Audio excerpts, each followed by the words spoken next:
仲未明白嘅資訊啦。咁咧，我係會做個 recording 嘅。咁 for 大家咧之後可能溫書啊，準備你個EA2 嘅時候咧，就可以有個video 幫到你啦。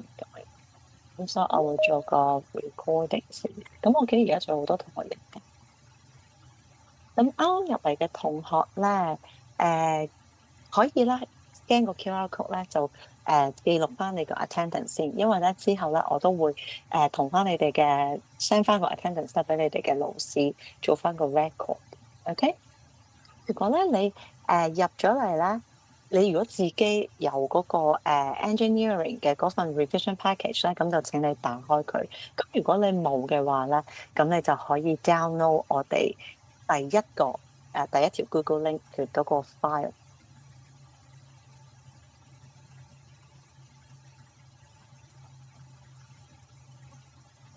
如果你話嗰個QR code 咧，咁就稍後啦。你而家 scan 唔切咧，咁稍後我會 send 翻條 link 俾大家嘅。咁所以咧，你就唔需要擔心啦。好，咁我哋咧講一講今日嘅呢一個嘅 revision package。我想咧用我哋 revision package 入邊嘅 task 2咧，去到做嗰個嘅解說啊。OK？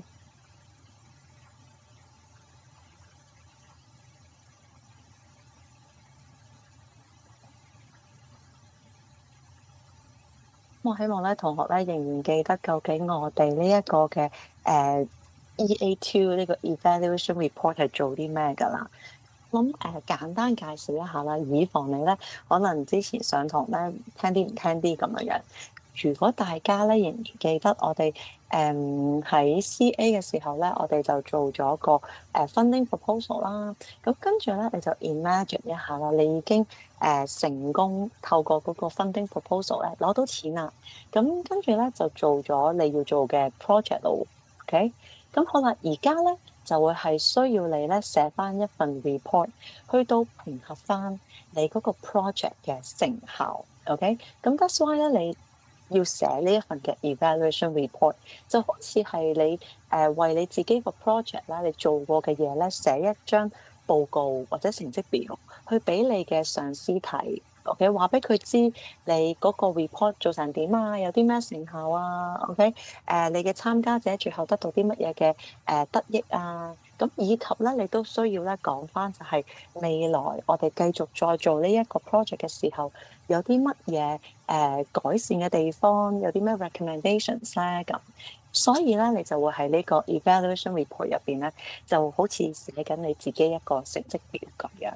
OK，點解我會講話係你嘅成績表咧？因為其實呢一個定位咧，都會影響到你用一啲乜嘢嘅字眼去到 present 出嚟嘅。OK，咁既然呢個係你嘅成績表，你話俾你嘅上司聽，你個 project 做成點，咁所以咧，你應該係要攞一啲體面嘅信息、正面嘅信息。OK，話俾佢知你個 project 嘅成效。OK，我哋要講佢好嘅嘢。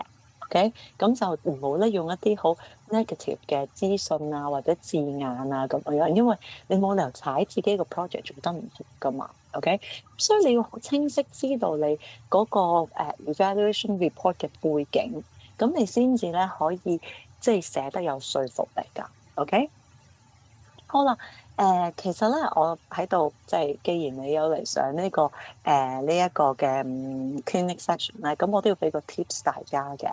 咁我諗咧，你哋可以咧望下你個 revision package 個 task 2入邊嘅呢一個嘅題目，因為咧佢個主題咧都很大程度上咧同你真係做嘅嗰份 assessment 咧，可能有機會咧有啲相似，有啲關聯咯。OK，咁所以咧，我想大家咧嗱，我俾3分鐘大家，你望一次呢個task situation 先。OK，我想你清晰知道究竟呢一個你做嘅嗰個 project 個主題係啲乜嘢，同埋究竟你個 project 嘅目的個 objective 係乜嘢嘢咧？咁呢啲咧你要好清晰知道嘅。OK，我俾3分鐘大家望一望先。如果你有嗰個 soft copy 喺手嘅話咧，咁你就應該係開翻個 revision package 2個 engineering 嘅 discipline 嘅呢一份。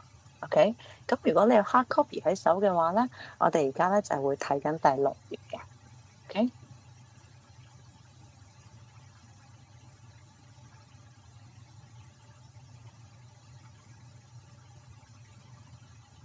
如果有同時間咧，同學有問題咧，咁請你咧都喺嗰個 test 嗰個 chat box 嗰度咧就輸入嚟嘅問題啦，或者我睇唔到啊，太快啊，你要我去翻邊一個 page 啊，咁請你咧隨便咧喺個chat box 嗰度咧話俾我知，好冇？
咁我哋一齊望下咧，究竟呢一個嘅 task 嘅背景資料係啲乜嘢？OK，咁我哋要清晰知道咧你嘅角色啦、你嘅身份啦、你公司係做啲乜嘢嘅咧？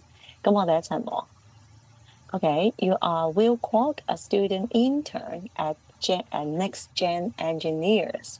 Your company has conducted a mini project to subsidize autonomous robots on construction sites for material transportation to enhance work efficiency and reduce injury risk。咁呢一度咧好緊要嘅咧，佢就講咗好清晰講咗咧，你嗰個 project 做啲乜嘢嘅？OK，其實你公司咧而家最近咧就做咗一個project 咧，就係用呢一啲嘅 robots，OK，喺 construction sites 嗰度咧，就係負責咧搬運啲materials 啦，OK，咁呢一個咧就係個 project 做嘅。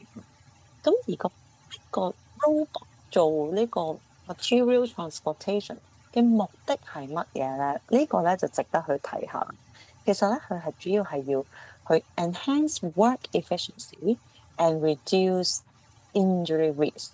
即係話咧，其實佢主要咧想用機械人咧去到做呢個嗰啲物料嘅搬運咧，係想提升個工作嘅效率。OK，同埋咧係減低呢個嘅喺工作上面會導致嘅一啲嘅意外啦，或者受傷啦。OK，咁就會係好需要同學咧，下嚟緊星期五咧上堂之後咧，老師就會 upload 嗰個 evaluation report 嘅頭2個部分俾大家。OK，咁你收到嗰個 data file 咧，你需要去到睇嘅嘢咧，就係嗰個project 咧係做啲乜嘢啦。OK，而更加清楚咧，你要揾到嘅資訊咧，就係究竟做呢個 project 嘅目的係乜嘢？OK，咁所以咧，當你收到個 data file 咧，係一個好好嘅機會咧，俾你去準備呢一啲嘅資訊，而呢啲資訊咧最有用嘅咧係擺喺你第4 part discussion 嗰日。OK，嗱，我哋寫呢一個嘅 evaluation report 咧，我哋唔係由第1 part introduction 自己寫起嘅。OK，你可以幻想一下嘅就係、其實你有個同事，你有個 partner，咁你哋係兩個人咧一齊合力咧寫呢段 evaluation report 嘅，而你個 partner 咧其實就幫你寫咗嗰個 report 嘅頭兩個 session 㗎。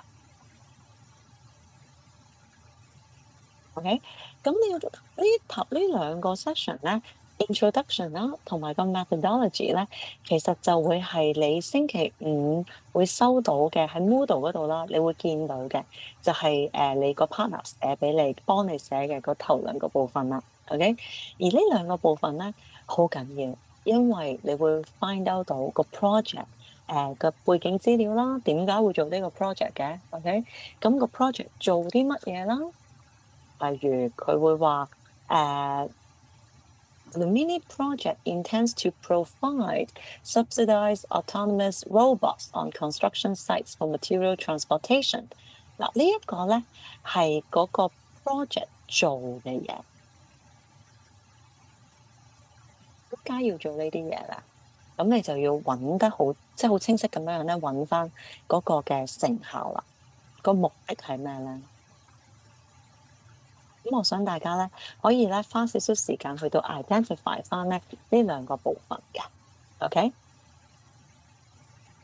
咁分別咧就會係個 project 嘅做啲乜嘢嘢啦，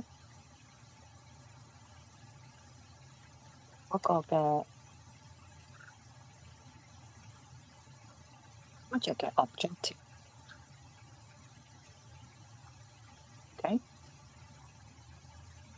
然後咧都要咧睇清楚咧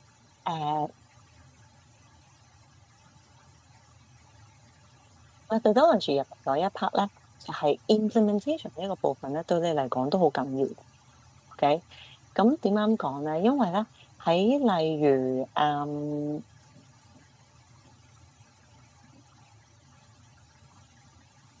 呢一度究竟個 project 入邊做咗啲乜嘢嘢咧？咁例如佢會話a total of all autonomous robots were delivered。OK。At 40% of their original cost to the construction site, and training on their operation was provided to the construction workers。咁呢啲咧就係講緊咧嗰個你個 project 嘅內容，實質做咗啲乜嘢嘅？OK，佢就講緊咧係嗰啲robots 咧擺咗4個喺嗰啲 construction site 入邊。咁另外咧亦都教咗啲工人咧點樣用呢一啲嘅 robots 嘅。OK，咁好啦，而家我哋要pay attention to 呢一啲嘅部分咧，主要咧係你可以咧喺嗰個 discussion 嗰個 session 嗰度咧運用翻呢啲資訊出嚟嘅。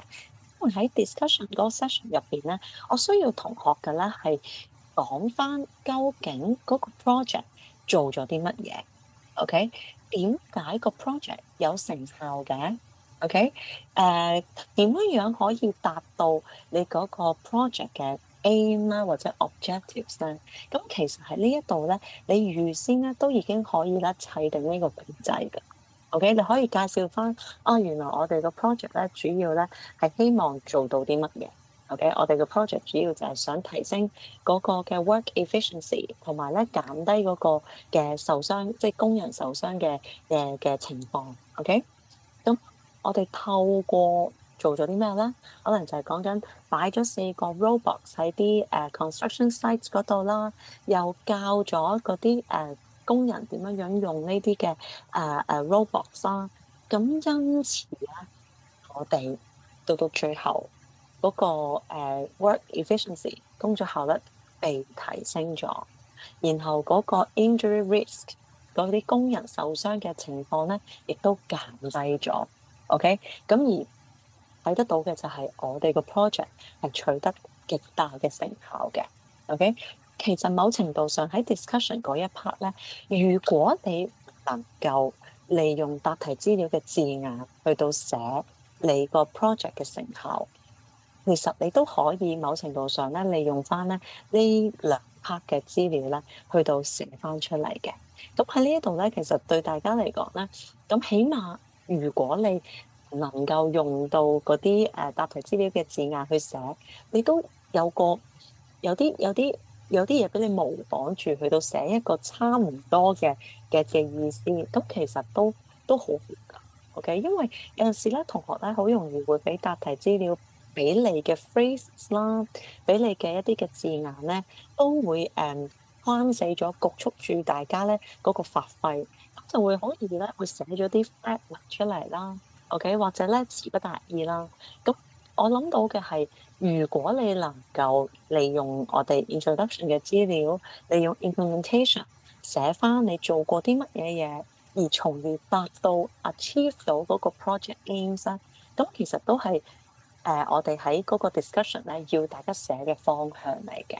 OK，咁所以我哋稍後望一望，究竟喺呢一個部分點樣樣可以用咩唔同嘅方向去寫咯？OK，咁呢個咧係希望大家星期五你喺 Moodle 度見到個 data file 嘅時候咧，咁你可以喺呢一度咧攞翻啲靈感啦，又或者咧可以寫定一個故仔啦，去到 for 我哋個 session 嘅。OK，好啦，我哋咧望一望咧，其實喺呢一個嘅 data file 入邊咧，我哋一開始咧，sorry，呢個係個 data file 嗱，記住講多次先，講多少少嘢先，就係其實呢個 data file 咧，你收到嘅時候咧，你係會見到個 project 嘅一啲嘅背景資料啦，OK，然後咧就會見到呢個 evaluation report 嘅頭兩個 session 嘅，OK，咁你咧就到你翻到嚟真係assessment 嗰一日咧。你打開份卷咧，你仍然都會睇得翻呢個 evaluation report 嘅頭兩個部分嘅，OK？佢都會喺嗰個 question book 嗰度會有嘅。咁另外答題資料咧，包括啲乜嘢嘢啦？就會係包括你個 pre and post project surveys 啦嘅 results 啦，OK？兩條題目啦。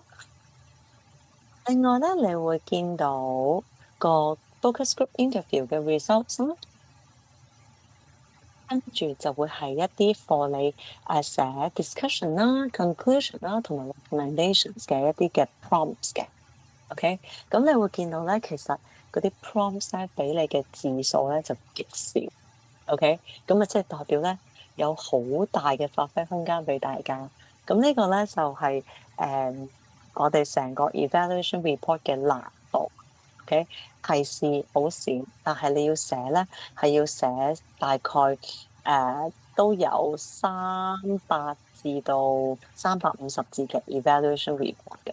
OK，咁所以呢一度咧，你到時翻嚟咧，你就會見到，你寫 session 3有兩題嘅pre and post project survey results 啦，跟住唔好忘記。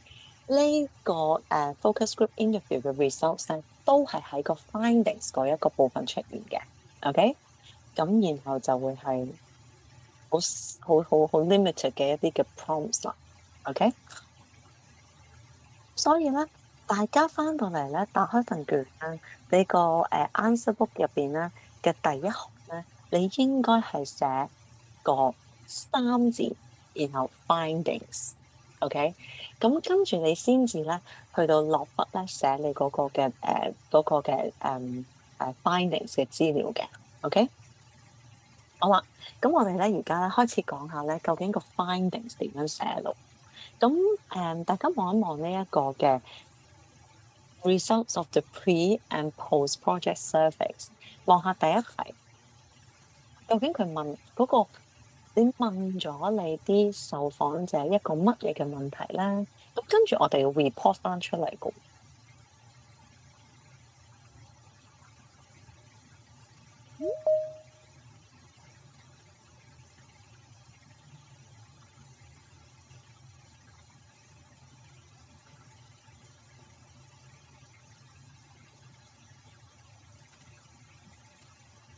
喺呢個時候咧，我就會建議大家咧就 download 喺我哋個 chat box 入邊嘅第二條 link。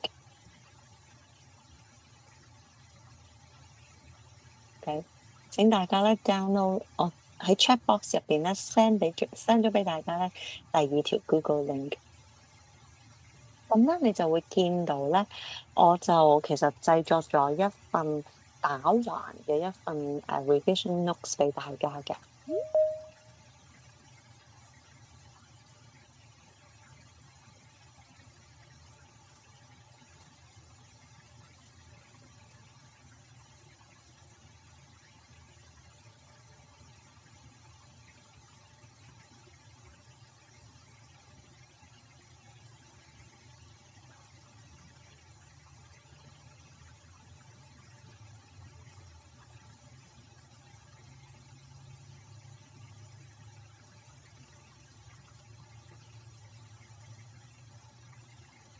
好，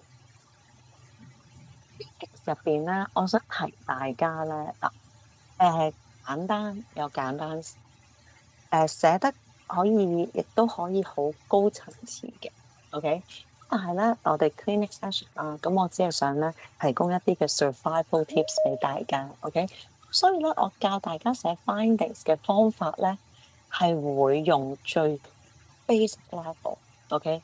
我就希望大家咧可以清晰地寫到嗰個 report 到你個findings 嘅 results，咁就 OK 啦，OK。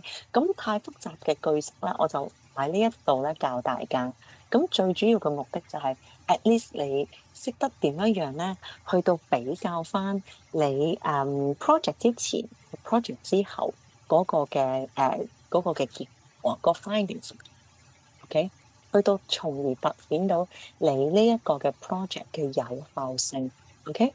咁所以咧，大家要記住咧，喺 findings 入邊咧，我哋係 focus on 將 be project 同 post project 嘅 results 咧，去到做個對比，OK。嗱，呢個係好緊要嘅。成個 findings 咧，你要不斷咧將我哋做 project 之前，受訪者有幾多個 percent 嘅受訪者講咗呢啲嘢，然後咧，我哋做完個 project 之後咧，我哋問翻同一紮嘅受訪者同一條問題，佢哋有另一個嘅答案。OK，咁然後就話俾大家知，喂，其實我哋個 project 咧真係好有成效㗎，取得極大嘅成效㗎，咁樣。OK，咁我想咧話俾大家知，究竟點樣可以簡單寫？呢一度話要有啲操作先。第一題，第一題咧，你要 report 嘅咧有兩樣嘢㗎。你要 report 翻咧答 sometimes 呢一個嘅答案咧嗰個嘅人數嘅前後對比啦，OK，同埋答 never 呢一個答案咧嘅人數嘅前後嘅對比啦，OK。咁所以咧就並唔係咧你自己話啊，我想 report 答 always 嘅答案得唔得啊？唔得。第一題嘅survey question 咧，佢係規範咗你咧。用個紅色嘅框框咧框住咗，你要匯報邊兩組嘅答案嘅，OK？好啦，人哋問你how often do you get injured while handling construction materials？OK？咁喺呢個情況之下咧，即係話你要回應翻，I mean 你要匯報翻咧，究竟答 sometimes 嘅人數喺 project 前有幾多人？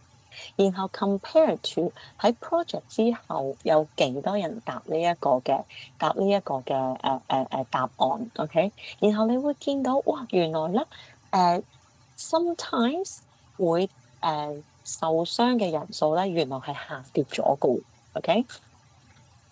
記住你呢一個 project 咧係喺地盤嗰度咧用一個 road 去到運送啲物料，OK？咁喺 project 之前咧，原來咧有30%嘅受訪者咧都話佢哋咧間唔中啦，有陣時咧係會受傷嘅，OK？咁但係咧，當你做咗呢個 project 之後咧，原來咧都係得大概有2成嘅人咧係會喺工作嘅過程之中咧受傷，OK？咁你會見到咧。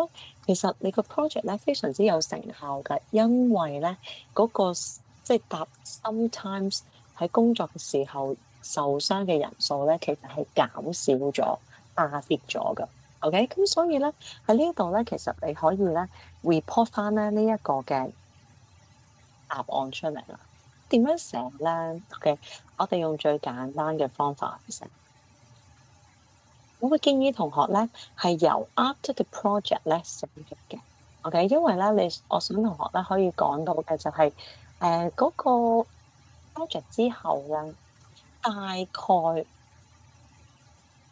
首先咧要提翻大家啦，我哋report 嗰個 survey results 咧係需要同學用一啲嘅fractional quantifiers 去寫嘅。咁20% 咧，你可以好精準地寫有1/5嘅受訪者。咁如果簡單啲啊，我想大家咧識幾個字嘅啫。第一係你就講 quarter，然後咧你另外記住 half 啦，一半啦，仲有咧，咁你識得 quarter 啊 quarter 1/4，咁你3/4就係 three quarters 啦。OK，咁你識得串呢兩個生字嘅話咧，其實你都可以應付到呢一個所謂嘅fractional quantifiers 㗎啦。OK，咁另外咧，你就再學識串呢一個嘅 modifier around，大概嗱，我哋頭先啦呢度見到咧20%，OK，20%咧你可以將佢 round up 做大概quarter 啦，OK，咁所以咧呢一度咧你就可以話 around a quarter of the participants OK reported that 大概有1/4嘅人咧報告咗啲乜嘢嘢啦，咁你就要咧 report 翻咧嗰個嘅 statement。We got injured while handling construction materials。OK，對比起 project 前，咁就係30%啦。project 前嘅嗰個數據咧，我就建議大家落個數字就 OK 啦，由佢。OK，唔好咧再用嗰個嘅quantity 嗰個嘅fractional quantifiers，簡單啲清晰啲。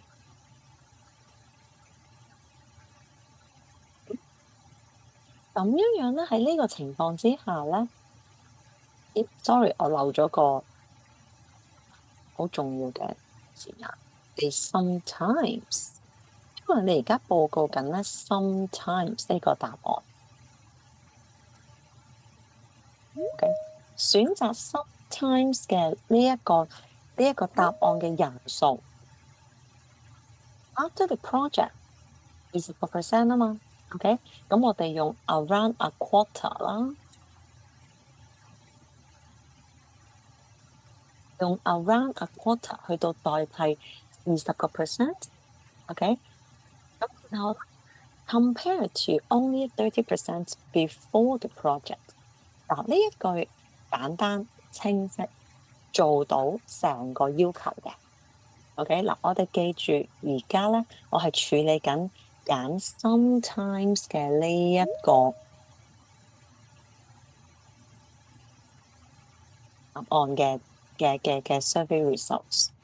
OK，好啦，跟住咧就講下隔離嗰個第二個 never 啦。揀 never 嘅人嗰個前後 project 前後嘅數據又係幾多啦？咁好啦，咁我哋又嚟咯喎嗱。Never 咧，我哋先講咗 after the project 嘅嗰個數據先 ，OK，75%，75%就正係3/4，咁即係 three quarters。咁由於佢咁啱咧，佢係真係 three quarters，冇 more than 冇 less than 冇 around 冇 about，OK？咁所以呢一度咧，我哋就可以直接用咧 three quarters。Three quarters of the participants reported that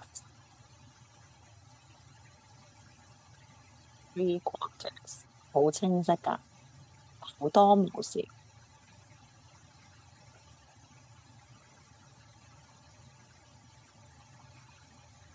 我哋 report 咗啲咩咧？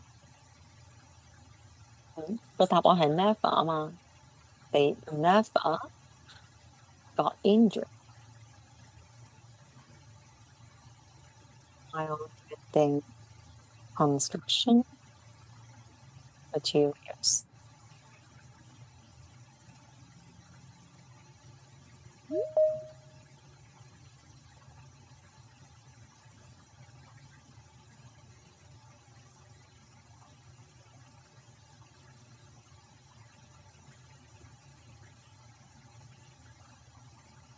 記住啦，three quarter 個 quarter 咧要加 s 嘅，係 plural 嚟嘅。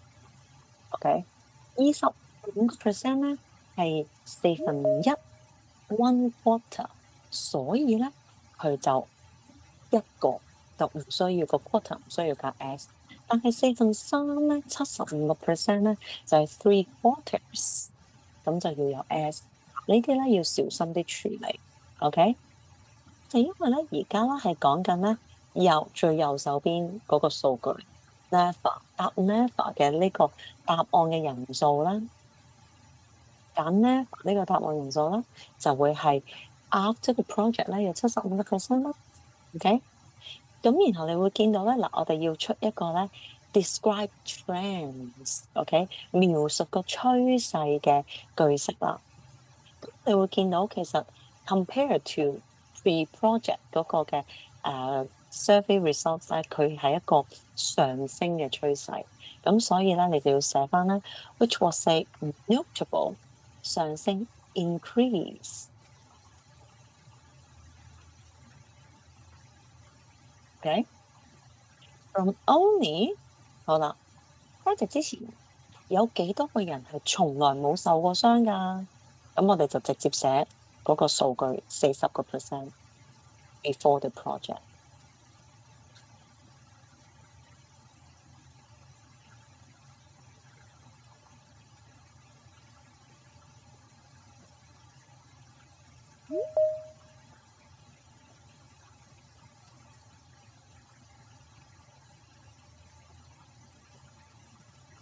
OK，你會見到咧，我哋其實而家呢一度咧係處理緊呢兩個，即係 survey question number 1答 sometimes 同埋答 never 嘅人數。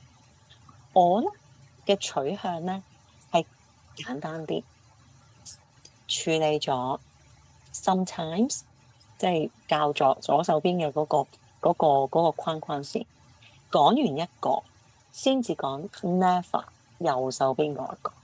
OK， 先報告咗 after the project 嘅 result， 然後就對比翻 before the project 嘅 result。咁我亦都想件事簡單清晰啲咧，咁你會見到咧，我係會用同一個句式、同一 set 嘅句式去表達嘅。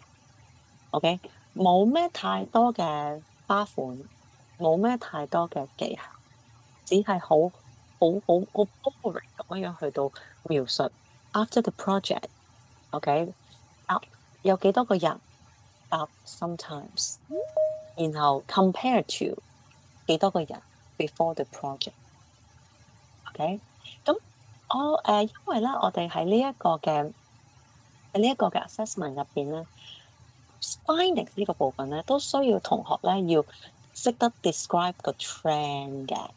OK， 你睇唔睇到究竟係有冇上升啊，有冇下跌啊 ？OK， 嗰個趨勢啊，咁我咧就會通常咧，我會教我自己班嘅同學咧，就係喺第二句嗰度咧去寫個 trend。嗱，當然啦，其實冇話第一句寫個 trend 啱啲，一定係第二句寫個 trend 啱啲嘅。其實如果你見到，尤其是好似呢一題咁樣樣啦，第二句答 never 嘅人數咧，你會見到嗰個升幅或者個跌幅咧，好好好出㗎。OK，咁所以我就會喺第二句出現。咁如果假設你當啦，你到時打開份卷，喂，原來答 sometimes 咧嗰個人數咧，post project 同 be project 咧係嗰個嘅trend 咧係好出嘅喎，咁樣咁我可唔可以描述 sometimes 嘅嗰個嘅趨勢咧？絕對可以啦。OK，achieve 到有呢一句恰當地寫出嚟咧就 OK 㗎啦。OK 嗱。我而家俾嘅所有都係一個基本嘅框架，OK，but not limited to this，OK。咁我希望大家可以留意下。你會見到嗱呢一度咧，我哋就係處理咗 survey question number 1，答 sometimes or never 點樣寫啦。咁我呢度我俾3分鐘大家 wrap up 一下先。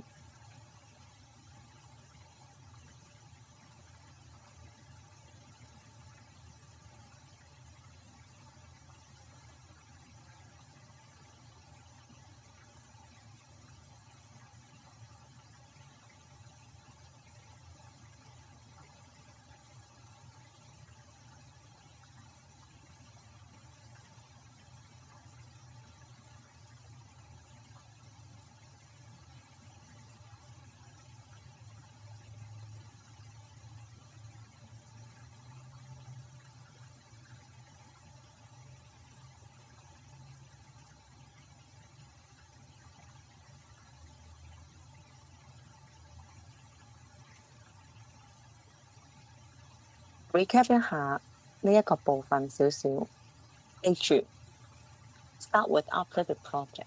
OK，其實就會可以咧幫你咧易啲 organize。After the project 行先，跟住 before the project 行後。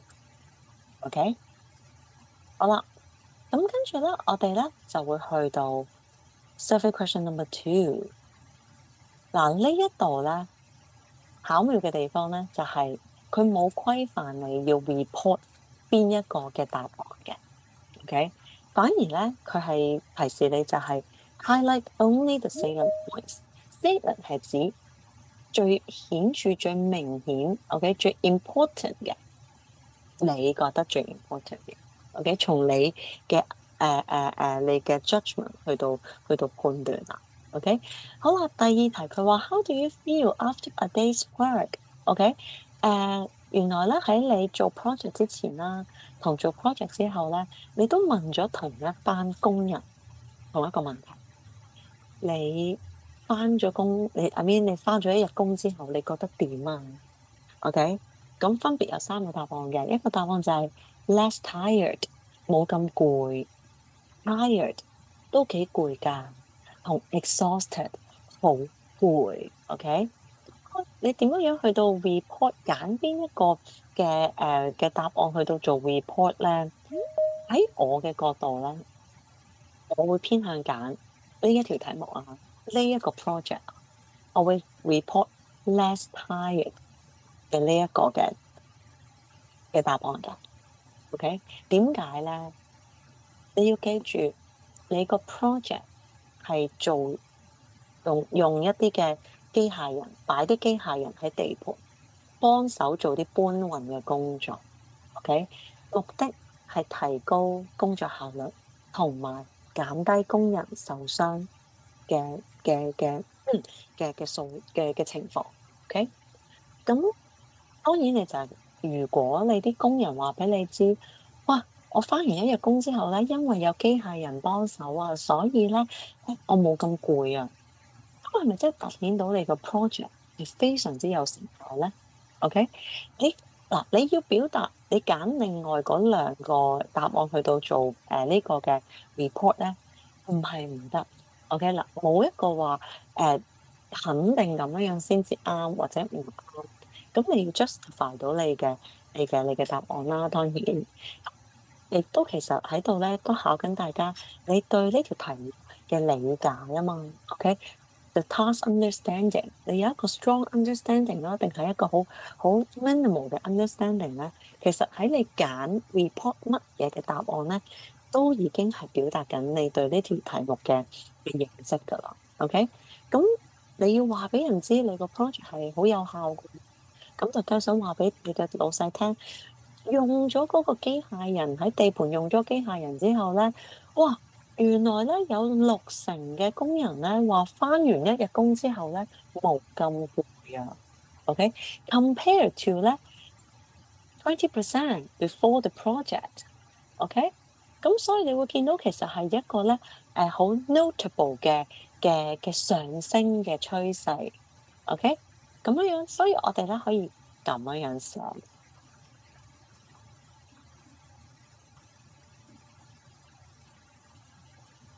因為咧60%咧，你可以做多過一半啦，more than half 又得啦。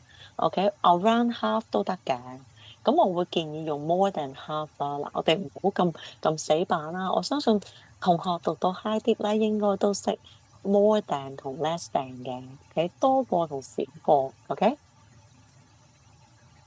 當然你話我可以話around 2/3啊，真係因為60%都似係都近2/3啊，咁當然都得啦。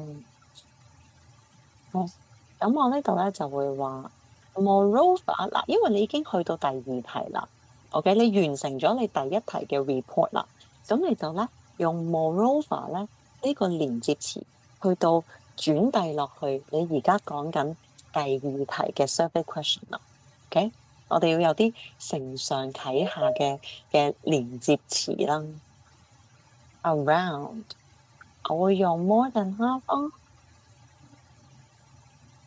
More than half of the participants reported that they they felt less tired after a day's work. OK，我哋先 report 咗咧，佢哋 felt less tired 嘅呢個答案。OK，咁然後咧嗱，其實我為咗大家清晰啲、簡單啲咧，我會喺呢一題入邊咧。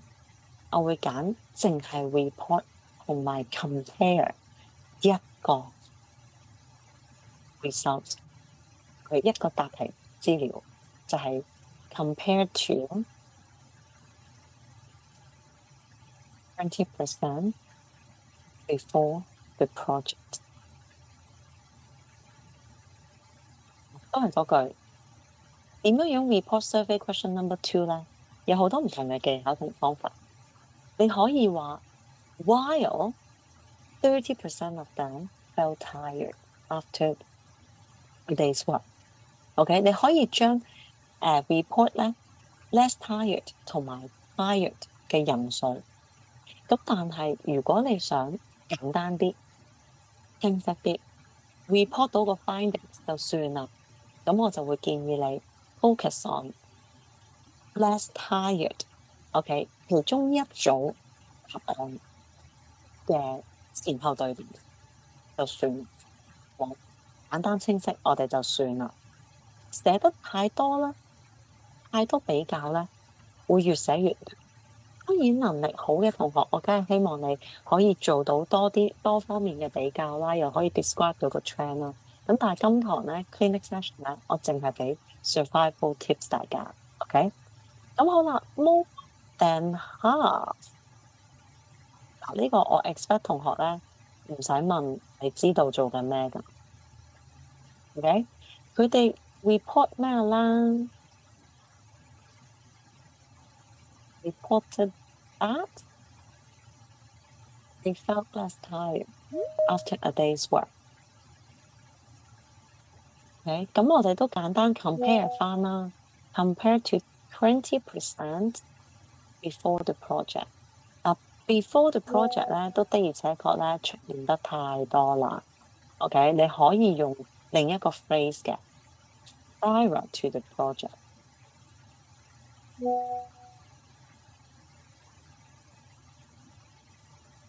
OK，咁可以試下背多一個唔同嘅 phrase，去到喺呢個 findings 嘅部分咧，我哋有多啲嘅轉折啊咁樣咯。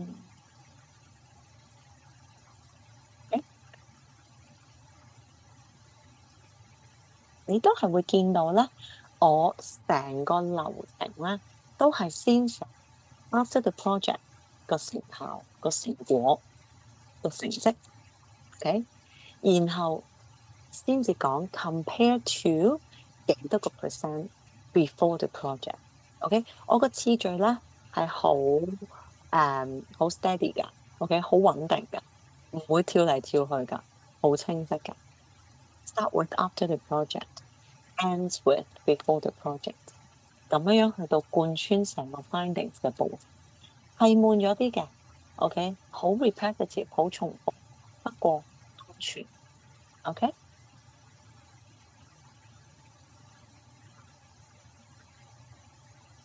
咁我喺呢一度咧，少少。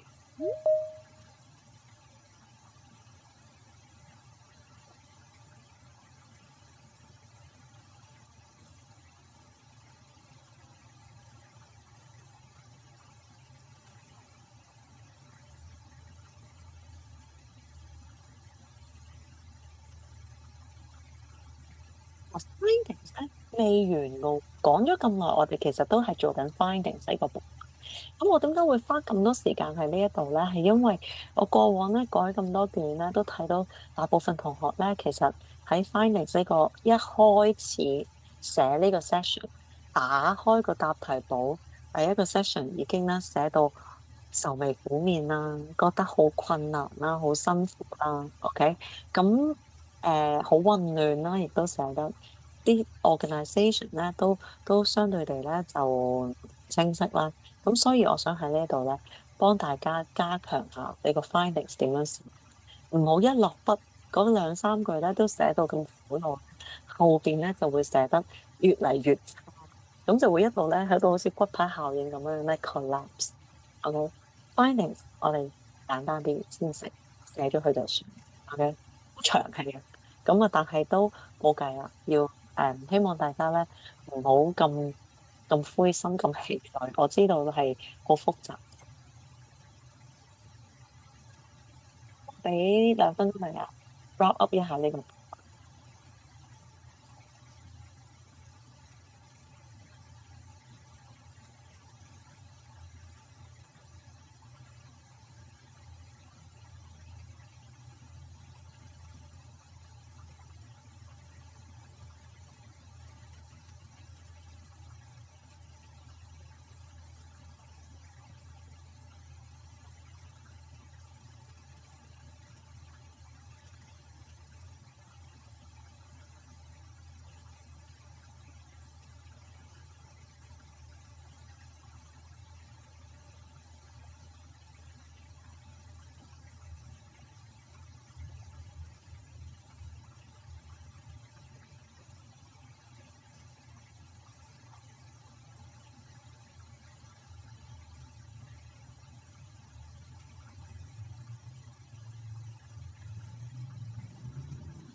OK，大家聽唔聽到呢一 part？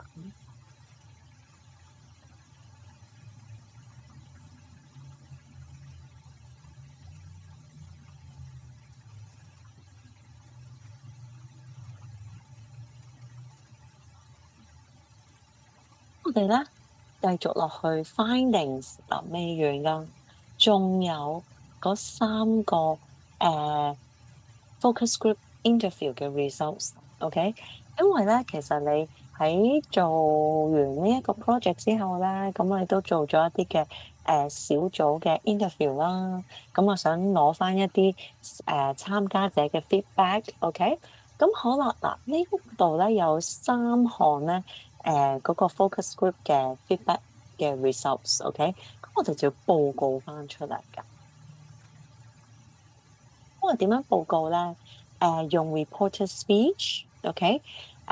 我哋要講翻咧，就係話有受訪者、有參加者表示，或者有參加者講過，OK？或者有參加者覺得我哋啲嘢好正啊，有參加者覺得我哋啲嘢好難用啊。然後有啲參加者咧認為咧，我哋咧嗰個 system 好慢啊。嗱，我哋會有好多即係就住你 project 咧，會有啲 positive 嘅 feedback 啦，稱讚嘅，OK，亦都會有咧兩個咧係一啲比較 negative 嘅 feedback，可能係一啲少少嘅抱怨啦，又或者咧甚或乎係啲投訴嚟嘅，OK，咁我哋就要咧 report 翻出嚟嘅，OK，仍然都係 under findings 嘅部分，OK。好啦，喺呢度咧，我想大家留意翻咧，嗰個小組 interview 入邊咧，佢哋嘅嗰啲 comment 咧，有陣時會係一啲佢哋個人嘅感受啦。例如佢會講下咧，會話啊我真係覺得咧好唔開心啊，佢咧浪費咗我好多時間啊，嗰個課程咧原來咧要咧上12個鐘㗎，好長啊咁。咁佢嗰啲唔開心啊、個人感受啊、話咩覺得嘥時間啊嗰啲咧，就唔需要 report 㗎。我哋 focus on 咧佢講嘅嗰啲嘅事件，OK？我要你總括到佢嗰個 comment 嘅主題，OK？唔好咧去到記錄佢嗰啲唔開心啊、覺得好煩啊、覺得好咩好 frustrated 啊、覺得嗰個 system 好 terrible 啊，呢啲形容詞咧需要嘅，OK？我要 report 個事件，例如我哋望下咧第一個嘅 feedback，佢話 the robots are practical and effective，OK？They help us a lot，OK？好開心啊！佢覺得咧有呢一啲嘅機械人咧喺個地盤嗰度咧，佢好實用咯，好 effective，OK？咁呢一個咧係稱讚啦，亦都係講緊咧嗰啲 robots 好 helpful 啦，OK？咁你可以 report 翻出嚟，就係話some participants said that the robots were practical and effective。OK，佢講過嘅嘢你都可以表達翻嘅。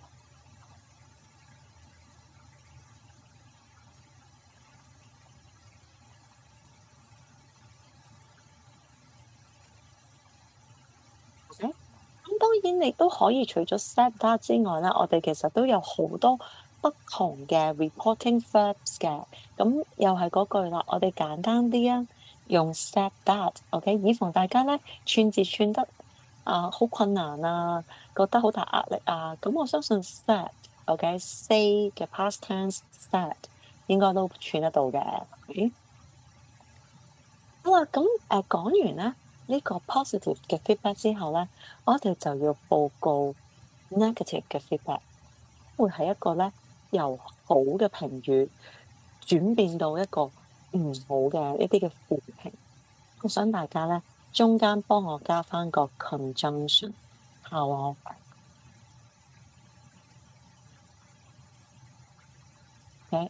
表達嗰個前後嘅反差。OK，前面講咗啲好嘢，however。係啦，俾啲心理準備你個老細啦。However，後邊嗰啲咧就係一啲相對地 negative 嘅 feedback 啦。嗱，negative 嘅 feedback 咧，我哋都盡量將佢正面地或者 neutrally 咁樣表達出嚟。OK，唔好話我哋有參加者投訴我哋個 robot 咧好多 technical 嘅問題啊咁樣。OK，我哋避免嗰啲咩投訴啊，覺得好佢哋好唔開心啊，呢啲負面嘅訊息，我哋可以用咧，就例如話，some participants reported that 佢哋報告，OK，雖然係有啲 technical issues 嘅，咁佢哋你唔好寫話人哋投訴我哋有 technical issues 啊，OK？我哋有啲參加者報告翻啦，佢哋遇到一啲 technical issues 啊，OK？例如我哋望一望咧第二個 comments 啦，佢話 sometimes hard to find the causes of problems，not easy to troubleshoot technical issues。其實嗰個主題咧，呢一個嘅feedback 嘅重點咧，就係話佢哋遇到一啲 technical issues 嘅時候咧，就好難揾到嗰個原因啊。OK，咁其實個着重點就喺個 technical issues 嗰度啦。咁我哋喺呢度咧，其實就可以寫咧，就係話 some participants reported that，OK，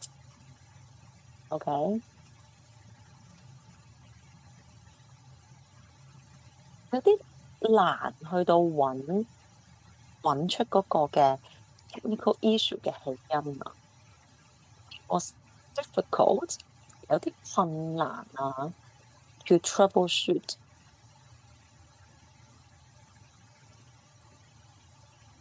technical issues。reported that 都係一個非常之好用、非常之百搭嘅 reporting verb 啦，因為你要引述翻參加者、受訪者講過嘅嘢，咁你用 reported that 咧去到引述翻佢哋講嘅嘢咧，係非常之合，好 neutral，唔係投訴，唔係讚美，佢有人報告翻呢一個嘅情況，OK？Was difficult.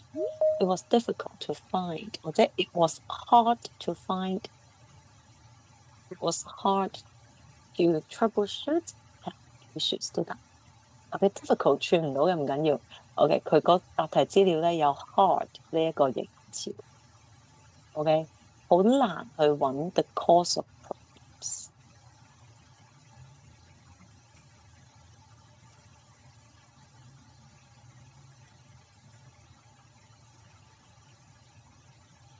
咁到最尾啦，最尾咧就係第三個嘅 feedback。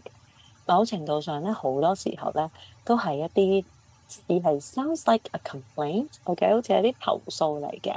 咁佢講啲咩咧？佢話 You could fall asleep waiting for the robots to recharge。佢話等個機械人去叉電咧，都可以等到你咧瞓着覺嘅。咁即係叉電嘅時間好長啦，你應該 get 到呢個意思啦，係咪？如果你要講話，有受訪者或者有參加者咧表示佢等個 robot recharge 嘅時候咧，等到瞓着覺，唔係唔得，OK？你搬字過紙都得嘅，不過唔係最理想，OK？咁如果你可以 summarize 到你係話嗰個 recharge 嘅時間好長咧，咁就更加好啦。A few participants also expressed that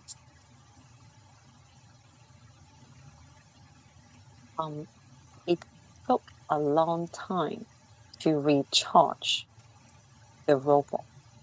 需要好長時間，嗰個表達嘅動詞係 take，past tense 就係 took。It took a long time to do something。OK，需要好長嘅時間去做一樣嘢。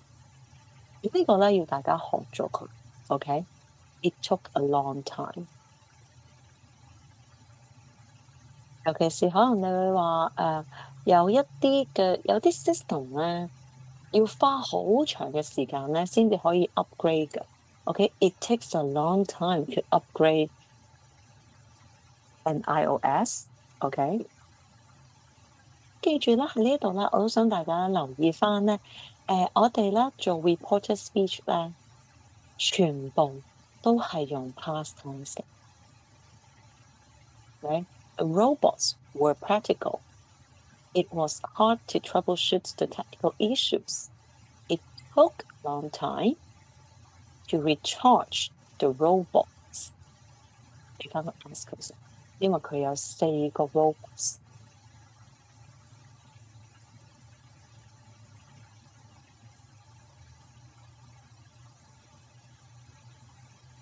你等到瞓着覺，咁即係好耐啦。其實呢個都毫無懸念啦，係咪？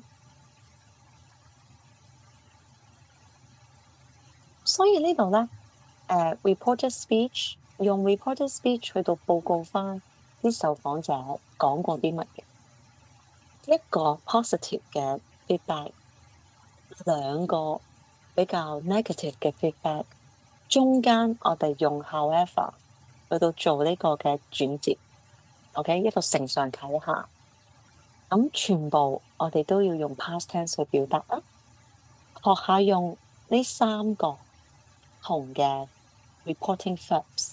嗱，如果你覺得咧背3個都難嘅話咧，咁你背一個啦。咁如果呢一個，我會建議你用 reported。OK？如果你連 reported 都串唔到啦，好啦，said that。OK？呢個係底線。雖然唔理想嘅，如果你3個都話 some participants said that，some participants said that，a few participants said that，唔靚咯。不過唔係錯嘅，OK？到最後咧，你得到嘅 findings 咧，就會有呢一個部分出現啦。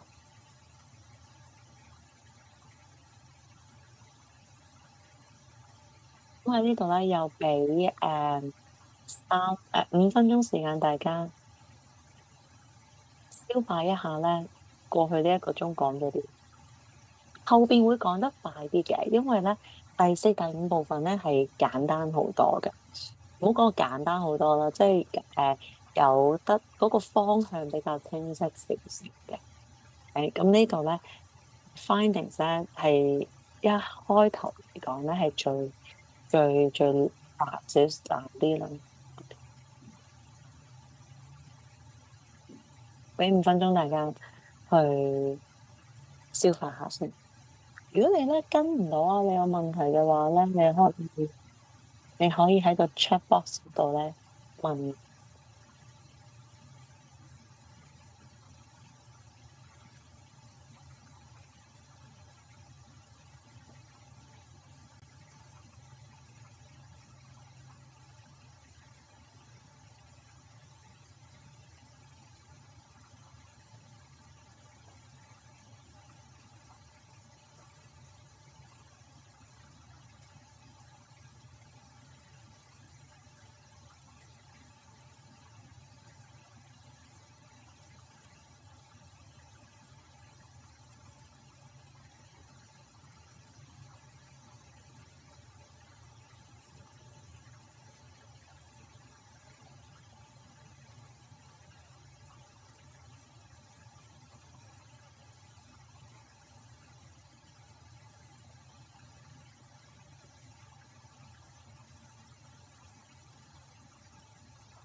OK，好，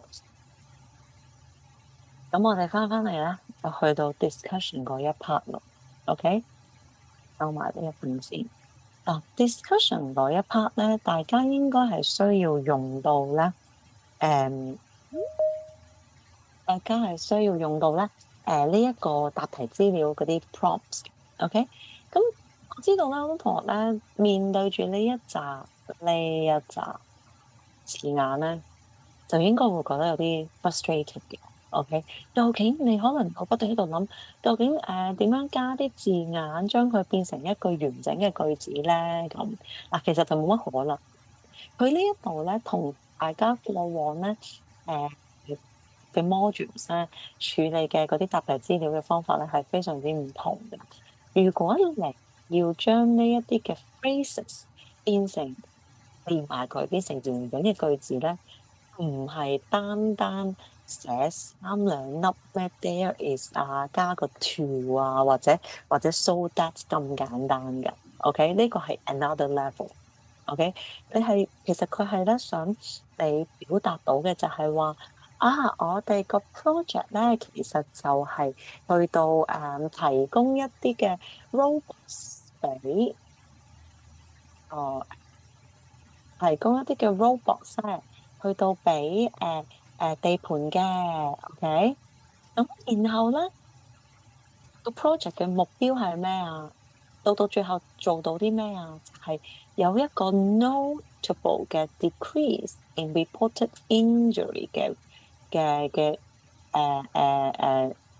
number of injuries，同埋咧提升咗 enhanced work productivity。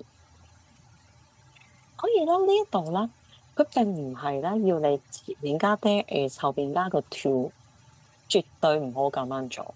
OK，你係需要理解得到，其實嗰啲 phrases 係講緊啲乜嘢嘅。autonomous robots 係你個 project 做嘅。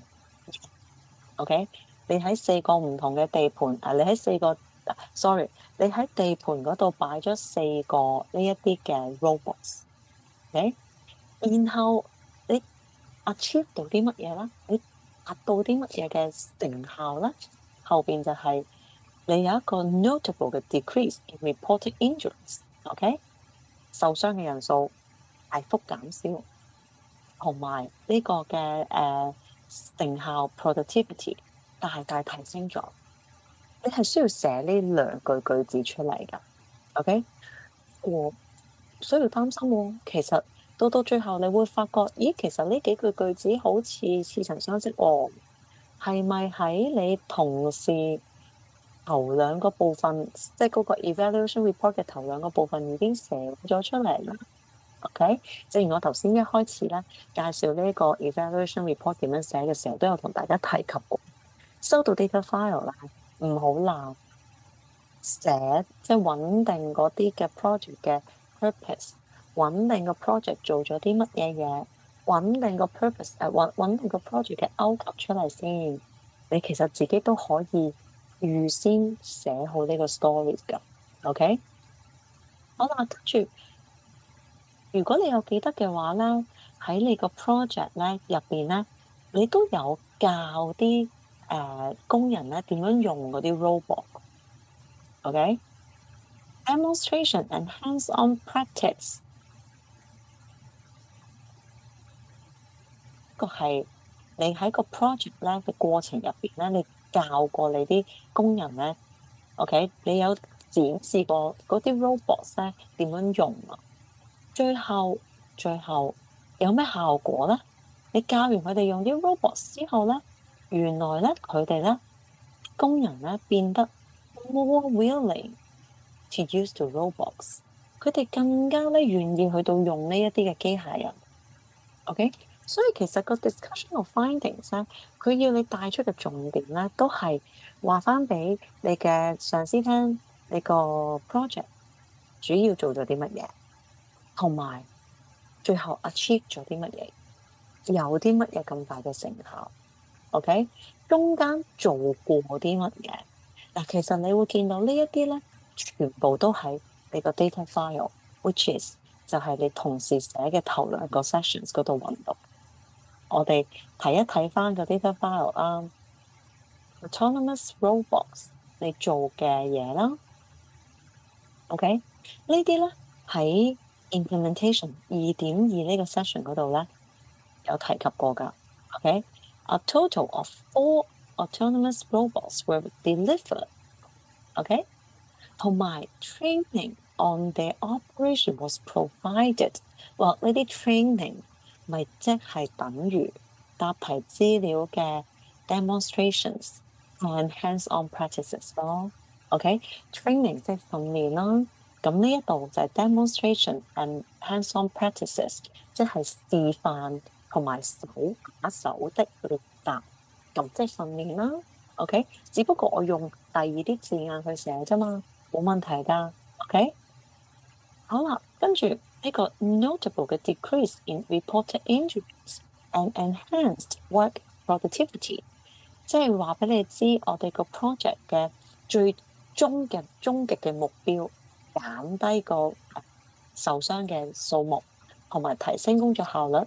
OK，其實睇翻我哋呢一度，咪就係咁講咯。嗱，個 project 要做嘅嘢就係呢啲啫嘛。To enhance work efficiency and reduce injury risk。OK，所以到最後，你就可以咧預早諗定呢一個 story 啦。點樣寫咧？嗱，我示範一下點樣寫。我都有一個 simple version 咧，俾大家參考。OK，首先我會講 The results show that the project was effective。我俾個開場白佢先，話俾我嘅上司聽，其實我嗰個嘅project 咧都好有效，即係好有效嘅。OK，咁當然啦，你亦都可以話successful 都得嘅。OK，好啦，咁跟住咧，after the project，乜嘢 was improved？你可以寫，其實唔一定係 improved 嘅。如果好似以我哋呢一個題目嚟講啦，你會見到係 work efficiency was enhanced，因為嗰個動詞咧係應該用 enhanced 提升會靚啲嘅。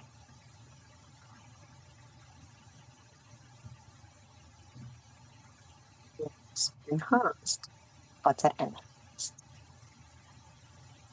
OK，另外仲有一樣嘢，and injury rates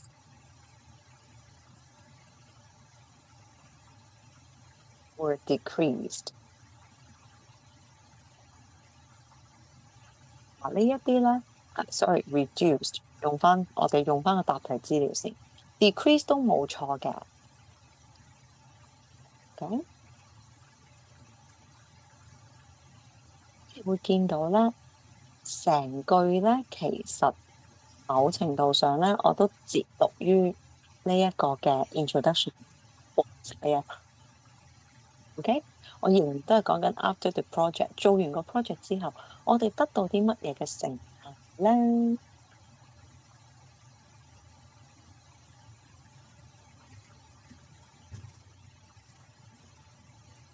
咁跟住咧，我就會講翻咧，究竟喺呢個 project 入邊咧，我哋做過啲乜嘢 ？OK，This was because the project provided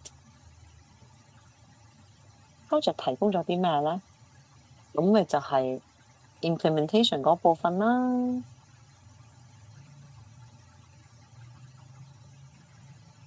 我哋想描述翻咧，就係究竟個過程做咗啲乜嘢嘢，從而達到呢個嘅成效。This was because the project provided a total of 4 autonomous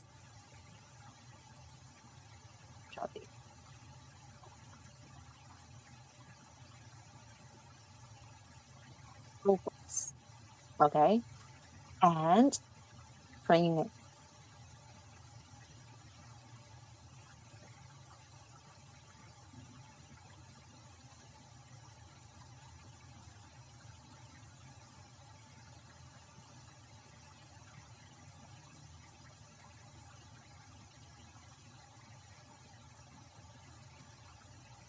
應該加翻個 operation training 靚啲。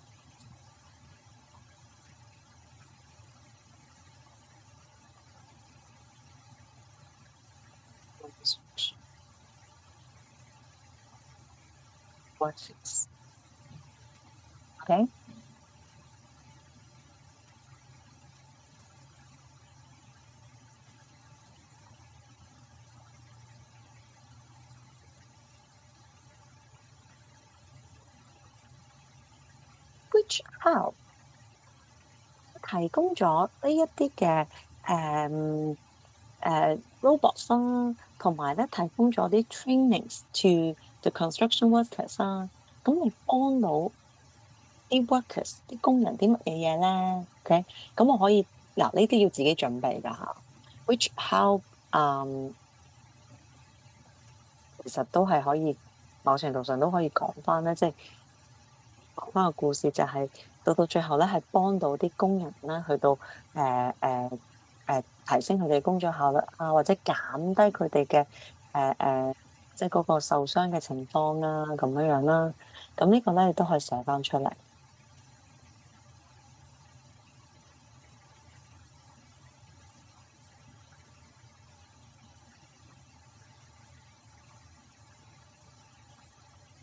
咁我就會寫咧，就係其實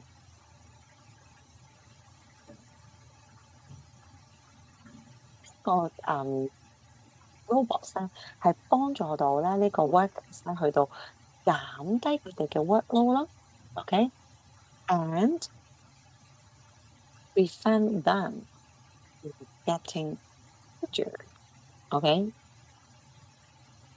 防止佢哋咧受傷啦。呢一啲咧就係我額外自己咧嘅嘅嘅嘅 interpretation elaboration 嚟，OK。咁 as a result 結論咧，我哋講嚟講去都係個三幅皮嘅啦。到最後咧，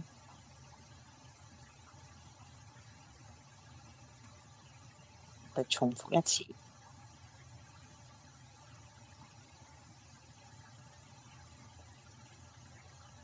你會見到咧，呢一種寫法咧，就非常之repetitive，即係好重複。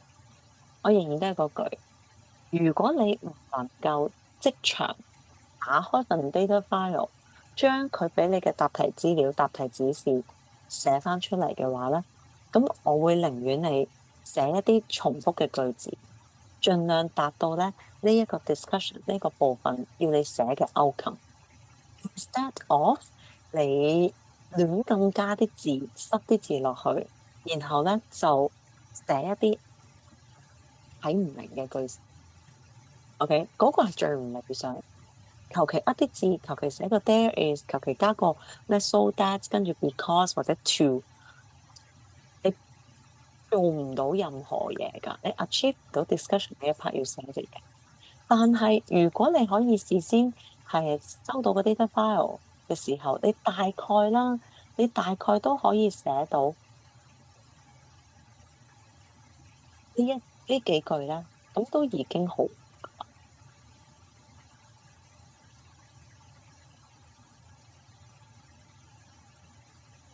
會揀呢幾句。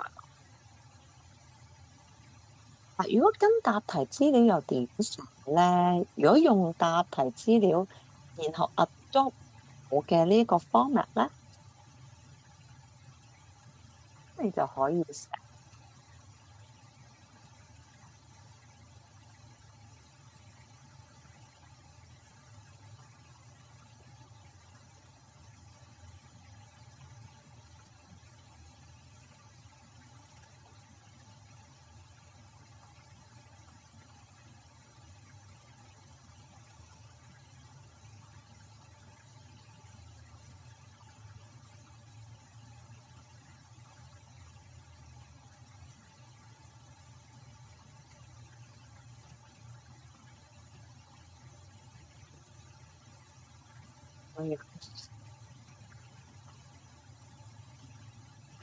use of all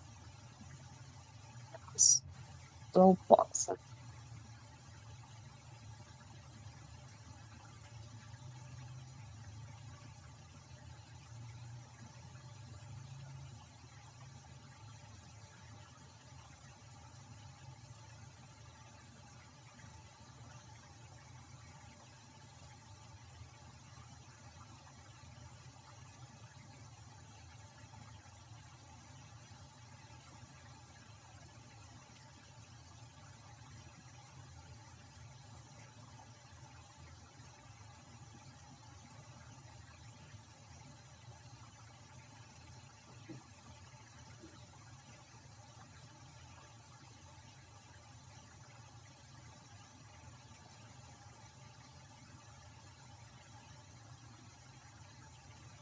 如果假設你要用答題資料嘅 prompts 咧去到寫嘅話咧，你要寫一啲類似咁嘅句式咧，你先至可以 form 到一個完整嘅句子嘅。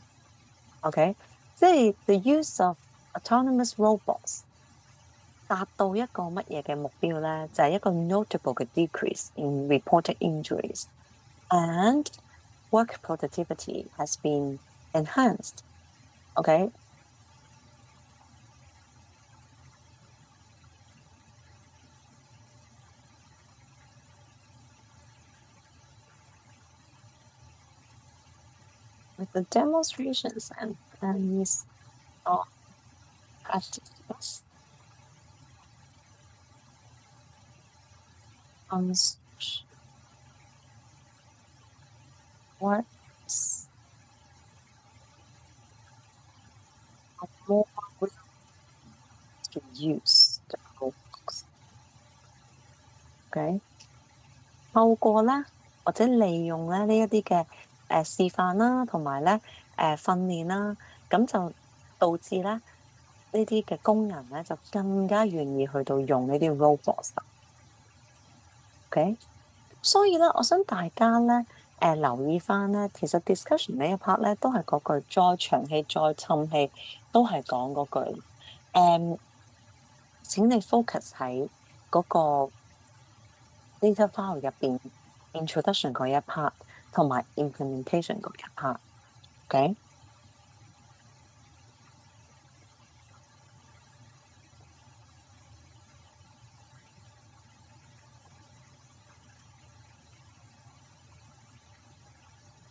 然後咧請你回答我，究竟呢一個嘅project。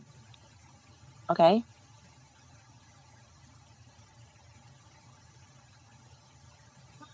does it meet the project objective? What did you do？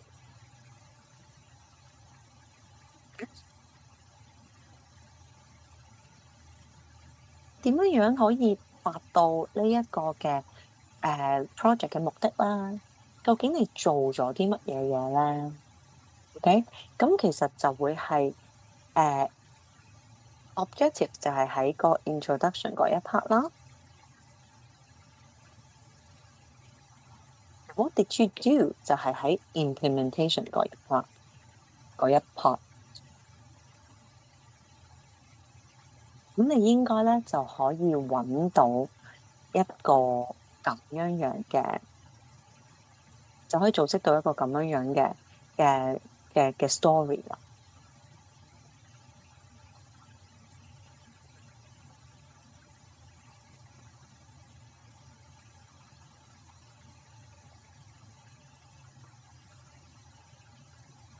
又俾分鐘大家吸收一下呢一個嘅部分先。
好尾聲㗎啦，真係捱埋佢，因為咧最難嗰部分 session three findings，咁我哋講咗啦，discussion 咧仍然都係嗰句，大家 focus on 咧嗰個 data file introduction 個 session 啦，同埋咧2.2 implementation 嗰一度啦，咁你應該可以自己咧完到一個故事㗎啦，OK？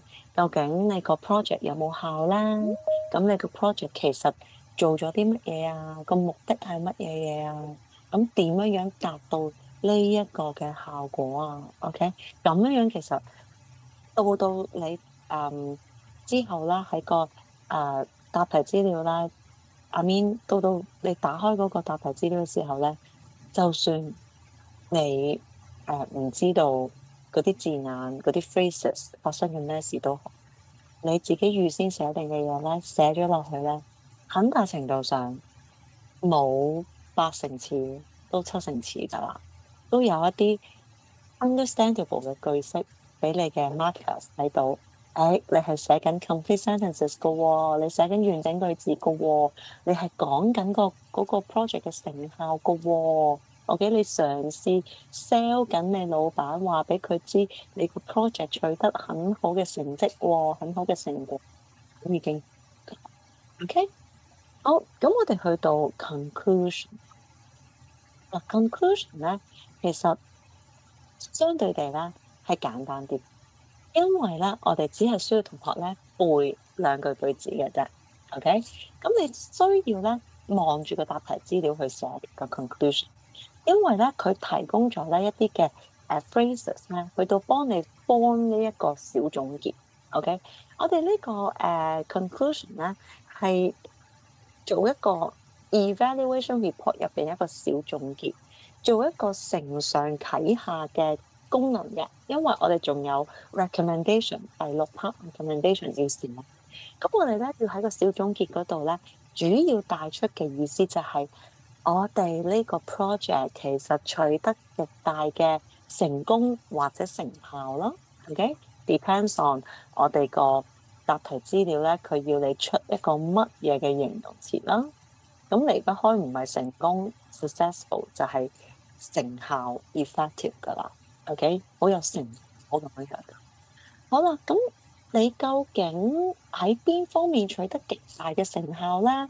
其實亦都要依賴咧呢個答題資料佢括弧呢個部分。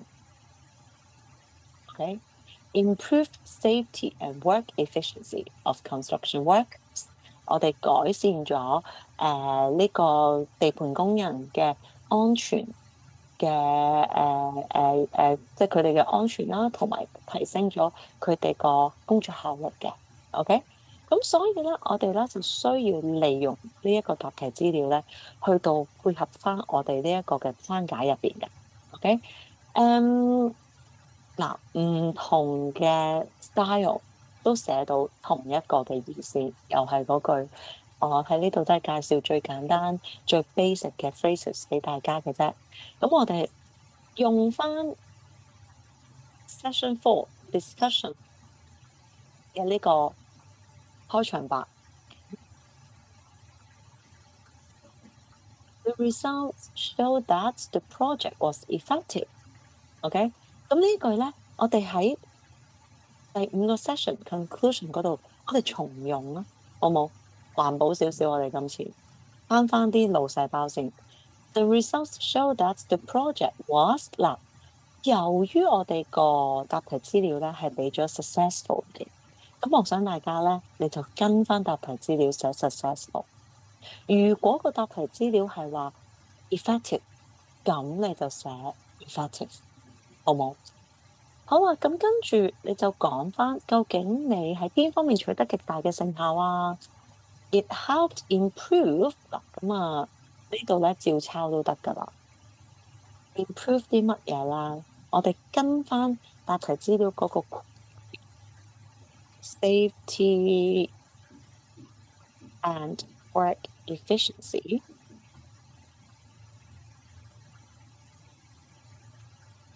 of construction workers。其實你見到咧，好似咧寫嚟寫去都係嗰幾樣嘢。咁但係的而且確，你個 project 嘅主題就係呢一樣。OK，你個 project 嘅目的就係想 improve 個 safety 啦，同埋提升個 work efficiency。好啦，咁呢度咧就完成咗個咯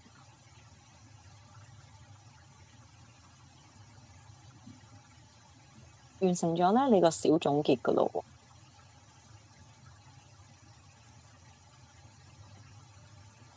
之後咧就請你背呢一句啦。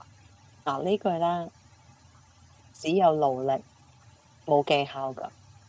The project should continue。OK，我哋個 project 要繼續做，因為好啊嘛，咁咪繼續做咯。But some improvements can be made in the future。我諗唔到再簡單啲嘅句子，呢一句係最簡單。OK，呢一個承上啟下嘅句式啦、句子啦，有好多個唔同嘅方法去寫。咁我知道咧，同學可能都有各方面嘅困難咧，背到嘅就背啲靚啲㗎啦，背唔到嘅咁我哋就背啲簡單啲㗎啦。OK，the project should continue。我哋要繼續做。咁然後咧，我哋咧用呢一句咧去到接駁住咧最尾嗰個 session recommendations。Okay? Some improvements can be made in the future。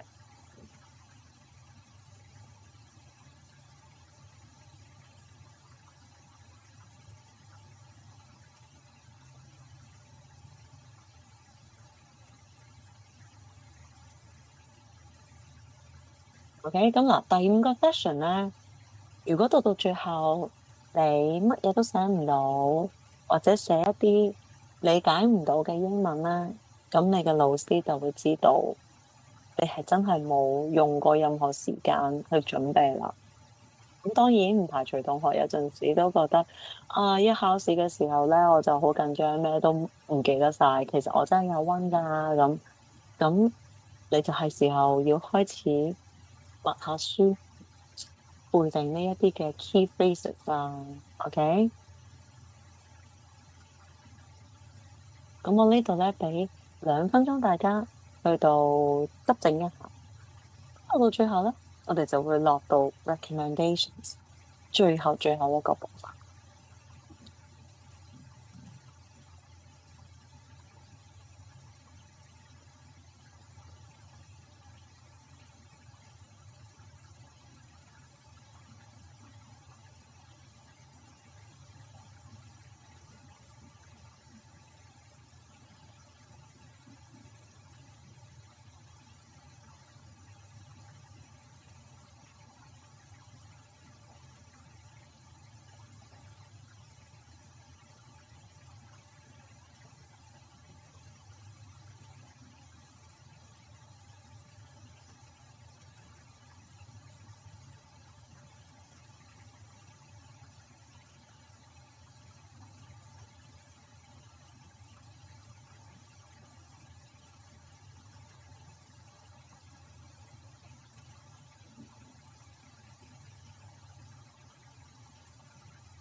recommendation 呢一 part 咧，咁我哋咧就要由我哋嗰個 file 嗰度講起嘅。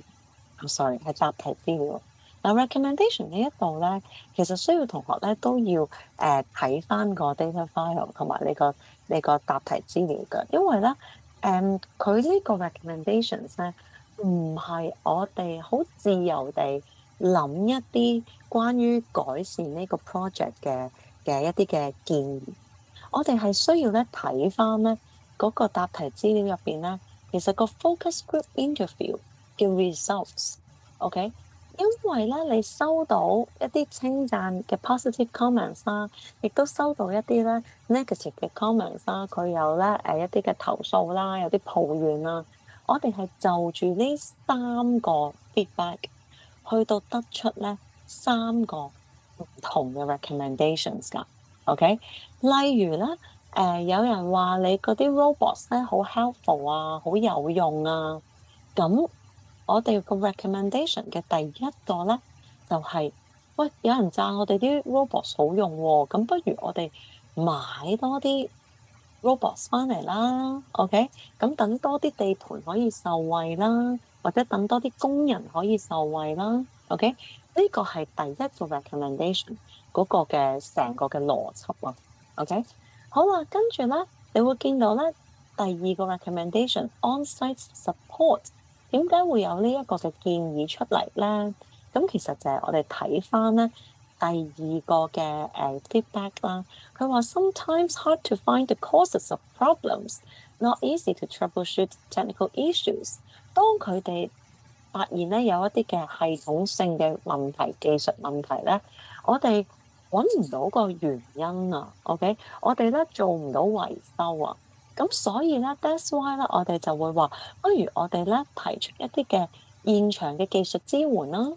OK，因為有人話我哋個 robot 如果一壞咗，個 system 一 break down 咗，就揾唔到有啲咩問題。咁如果我哋安排一個技術嘅支援喺嗰個嘅construction site 嘅時候咧，咁我哋咪可以咧即時咧幫到佢哋咧跟即係可能 upgrade 嗰個嘅 robot 啊，或者可以 troubleshoot 嗰啲 problems 咯。OK，第三個 recommendation 咧就係你自由發揮嘅。但係所謂嘅自由發揮咧，你係需要回應到咧嗰個 feedback number 3。OK，曾經有參加者話過咧，要 recharge 嗰個 robot 咧 take a long time。OK，要花好多時間咧，等好耐先至可以將嗰個嘅機械人咧充電喎。OK，咁點算咧？你就要諗一個有效嘅 recommendation 啦。唔好諗得咁複雜。如果佢話叉電叉好耐嘅話，咁不如我哋買多幾個機械人翻嚟啊，OK？又或者不如我哋可能用一啲勁啲 power 嘅充電器啊，OK？咁樣咧去到 make suggestion。OK，咁所以咧，記住咧，大家咧呢一啲嘅 suggestions，呢啲嘅 recommendations 咧，唔係 out of nowhere 咧亂咁 make suggestions 㗎。OK，你係需要咧望一望翻究竟其實人哋讚你嗰啲 robot，咁你咪話我哋加多啲單咯。OK，好啦，第二個 suggestion 係因為人哋話嗰個發生 technical issues 嘅時候咧唔知道點樣揾嗰個嘅排解疑嘅方法，咁不如我哋就提供 on-site support，OK，從而可以幫佢哋揾到嗰個嘅 causes of the problems 啊，OK。第三個 recommendation 咧，記住啦，你去到建議翻一個嘅方案，而呢個方案咧係要解決到咧叉電等好耐呢一個嘅問題，OK？所以咧，我哋咧最後得出嘅咧，你就可以咁樣數。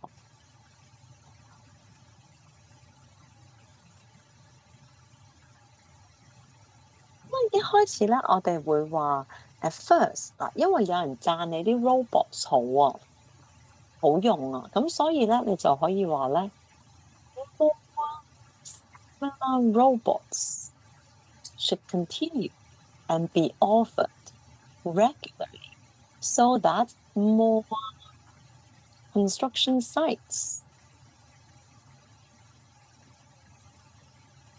can benefit from them。會用個 them，因為 robots 係眾數嚟嘅。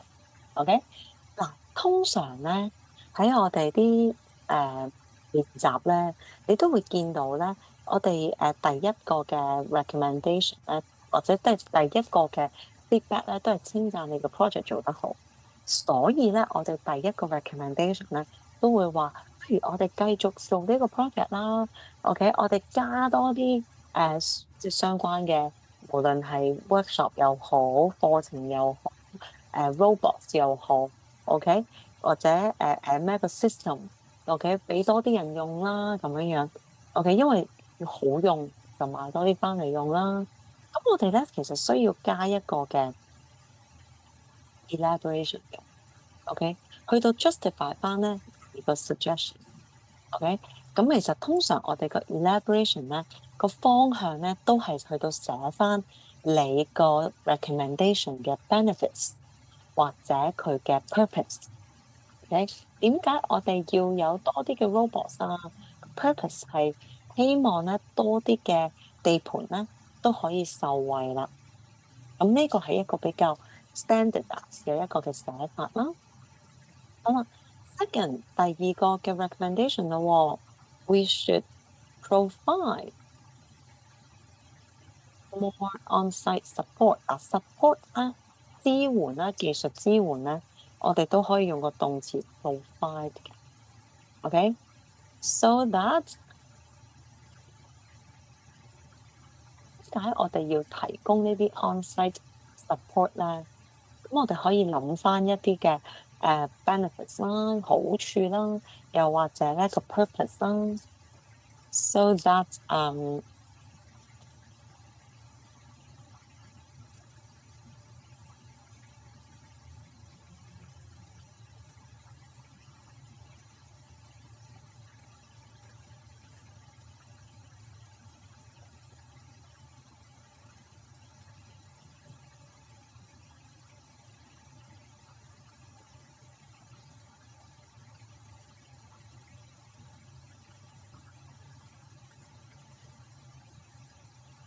我嘅理由咧係咁寫㗎，點解要提供呢一個嘅 on-site support 咧？咁我就會寫咧就係 the cause of the technical issues to be identified immediately。OK，因為咧其實係有人話過咧，佢哋覺得好難去到揾出嗰啲 technical issues 嘅原因嘅。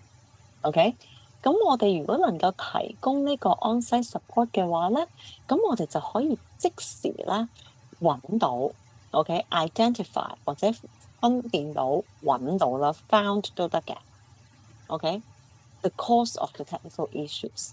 OK，嗱，你會見到咧係回應翻我哋嗰個嘅投訴㗎，嗰個 recommendation 嘅目的係回應翻咧我哋個 focus group interview 嘅 feedback 嘅。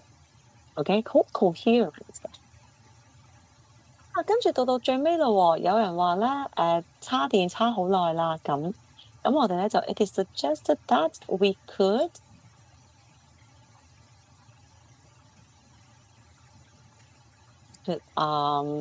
we could 可能係如果簡單啲嘅就 buy more robots 啦，我哋可以咧 employ more autonomous robots which will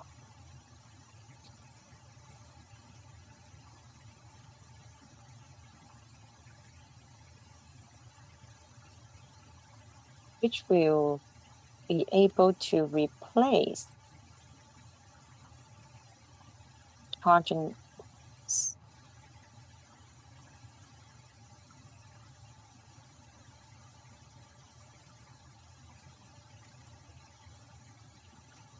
可以咧調翻轉啦，你可以或者咧寫咧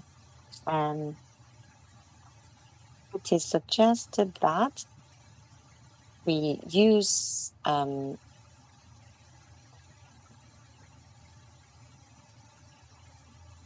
portable chargers with higher power so that we could start the charging time。又得啊。OK 嗱，呢個咧，我反而咧，我可能會建議大家寫呢個多啲。Use portable charges with higher power。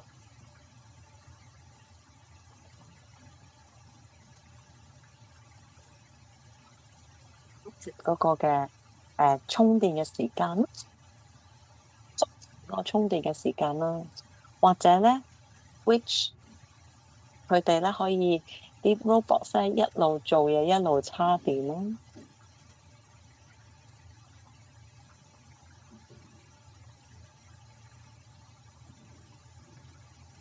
咁你會見到咧，其實你個 purpose of the recommendations 咧，at the end of the day，你係 trying to respond to the feedback。OK？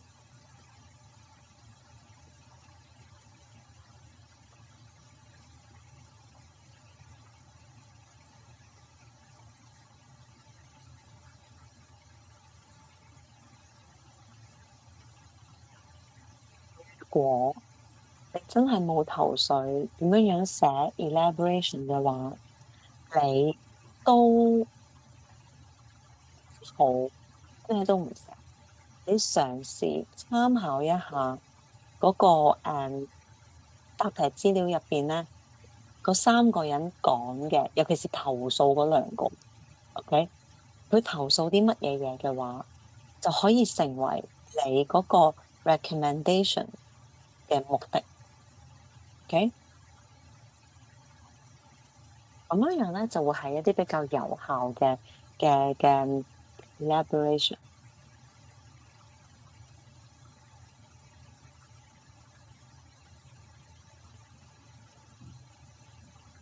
咁我都係咧，仍然建議同學啦，喺你咧做準備啦，去溫習呢一個嘅 evaluation report 嘅時候咧，咁咧其實我喺呢個 chat box 嗰度咧都 upload 咗嗰個revision summary 俾大家嘅。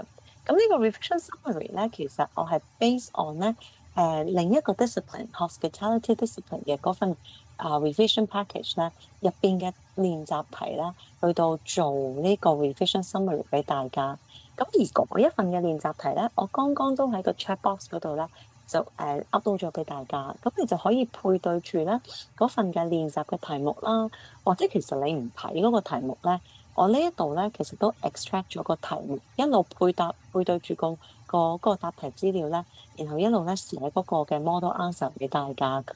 大家就可以咧睇翻咧呢一份嘅答題呢一份嘅 revision guide 啦，去到做溫習。OK，咁你都會見到其實個 revision guide 嘅左手邊咧，我都有一啲嘅key notes 啊，嗰啲 points to note 啊，學習嘅重點啊，寫俾大家㗎。咁大家咧就盡量去可以模仿一下啦，OK，盡量吸收一下啦。咁方便同學溫書咧，其實我盡量咧提供咗一啲嘅中文字嘅表達俾大家嘅，OK？咁希望大家咧透過今日嘅 clinic session 咧，你都可以有更加深嘅認識啦，OK？或者之前一路聽到一啲明明地唔明嘅，都今日咧 clarify 翻一啲嘅 concept 啦，OK？咁嗱，如果你咧遲咗入嚟咧，你冇做呢個嘅 attendance 嘅 record 咧，咁你就可以撳 chat box 嘅嗰條 link 去到做翻個 record，咁我會 send 翻俾你嘅相關嘅老師，OK？咁稍後咧，我都會將我哋今日上堂嘅 recordings 咧，都會 send 翻俾同學。